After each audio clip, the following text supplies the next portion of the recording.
Hi friends, இன்றைக்கி நான் உங்களுக்கு செஞ்சு காணிக்க போகிற ரெசிபி ஒரு சிம்பிளான வீட் ஹல்வா, ஆட்டா ஹல்வான்னு கூட சொல்லலாம். ஸோ இதுக்கு ஃபஸ்ட்டு ஒரு பேனில் 1/4 கப் நெய் ஹீட் பண்ணிவிட்டு அதில் முந்திரி பருப்பு, திராட்சை போட்டு நல்லா கோல்டன் ஆகிற வரைக்கும் ஃப்ரை பண்ணி ஒரு பவுலில் மாற்றிடுங்க. இப்போ அதே நெய்யில் 1 கப் கோதுமை மாவு ஆட் பண்ண போகிறேன். ஸோ இது கடையில் உள்ளது, ஹோம்மேட், எது வேணாலும் நீங்கள் யூஸ் பண்ணலாம்.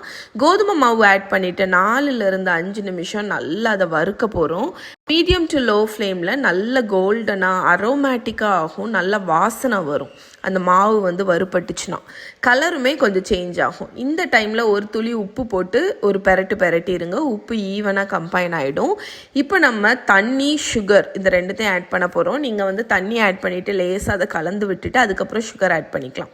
சப்போஸ் உங்களுக்கு இந்த ஸ்டெப்பில் உங்களோட மிக்ஸ்சர் கட்டியாக இருக்குதுன்னு வைங்களேன், அதை அப்படியே அடுப்பை ஆஃப் பண்ணிவிட்டு ஒரு பிளெண்டரில் எடுத்து நல்ல ஒரு 45 செகண்ட்ஸ் போல் அரைச்சிட்டு அதை திருப்பி பேனில் கொட்டி நீங்கள் கிண்டலாம். அப்போ அந்த கட்டியெல்லாம் போய் ஸ்மூத்தாக உங்களுக்கு ஒரு மிக்ஸ்சர் கிடைக்கும். இது ஒரு சின்ன டிப்பு.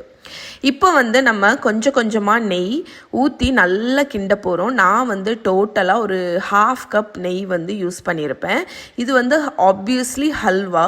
ஸோ நம்ம நெய் கொஞ்சம் தாராளமாக தான் யூஸ் பண்ணணும். நெய் நீங்கள் ஆட் பண்ண அந்த ஹல்வாவோட டேஸ்ட்டும் சரி, அந்த டெக்ஸ்சருமே ரொம்ப நல்லாயிருக்கும்.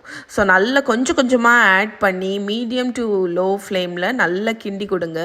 ஒரு பாயிண்டில் உங்களோட ஹல்வா உங்களோட பேனில் ஒட்டாமல் நல்லா சுருண்டுக்கிட்டு வரும். இந்த மாதிரி இந்த டைமில் நம்மளோட ஹல்வா கோதுமை ஹல்வா ரெடின்னு அர்த்தம். இப்போ இதில் ஃபைனலாக நம்ம ஆட் பண்ணுற இன்க்ரீடியன்ட் 1 ஸ்பூன் ஏலக்காய் தூள், அதுக்கப்புறம் பொரிச்சு வச்சுருக்கிற அந்த முந்திரி திராட்சையை ஆட் பண்ணி நல்லா மிக்ஸ் பண்ணிவிடுங்க.